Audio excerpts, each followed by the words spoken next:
Azərbaycanın Rus icması Yekaterinburqda güc strukturlarının qəddarlığını qətiyyətlə pisləyib. Bu barədə icmanın bəyanatında deyilir. Bəyanatda xatırladılır ki, iyunun 27-sində Yekaterinburqda hüquq mühafizə orqanları əməkdaşlarının hərəkətləri nəticəsində Azərbaycan əsilli vətəndaşlar, Azərbaycan və Rusiya vətəndaşları həlak olub və xəsarət alıblar. Azərbaycanın Rus icması həlak olanların ailərinə dərin hüzünlə başsağlığı verir və baş verənlərlə bağlı ciddi narahatlığını ifadə edir. Biz vəzifəli şəxslər tərəfindən hər hansı qanunsuz və qeyri-mütənasib, xüsusilə də insanların ölümünə səbəb olan hərəkətləri qətiyyətlə pisləyirik. Cinayətkarlıqla mübarizə vacib vəzifədir, lakin o, qanun çərçivəsində hər kəsin hüquq və ləyaqətinə hörmətlə aparılmalıdır. İnsan tələfatına səbəb olan güc tətbiqi hüquqi dövlətdə yol verilməzdir. Yekaterinburqdakı hadisələr fonunda xüsusilə narahat edicidir ki, hakimiyyətin ayrı-ayrı nümayəndələrinin məsuliyyətsiz hərəkətləri səbəbindən müttəfiq və dost əlaqələri ilə bağlı olan dövlətlər arasındakı münasibətlər zərər çəkir. Biz cinayətkarlıqla mübarizə bəhanəsi ilə etnik qrupların damğalanmasına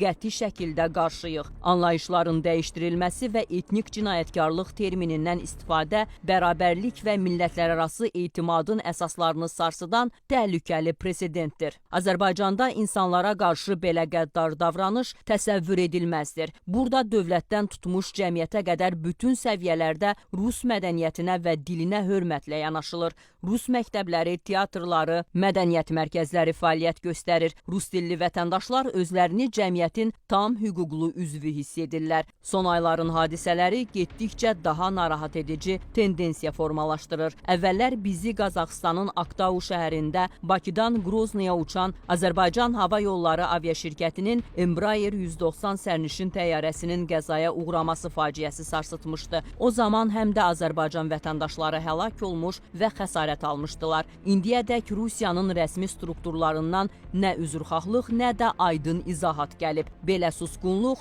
dost dövlətin vətəndaşlarının həyatına və ləyaqətinə etinasızlıq kimi qəbul edilir. Azərbaycanın Rus icması Yekaterinburqda baş verənlərin obyektiv və şəffaf araşdırılmasına çağırır. Biz əminik ki, aşkarlıq, ədalət və insan həyatına hörmət, böhranın aradan qaldırılması və xalqlarımız arasında əlaqələrin möhkəmləndirilməsi üçün əsas olmalıdır, deyə icmanın bəyanatında bildirilib.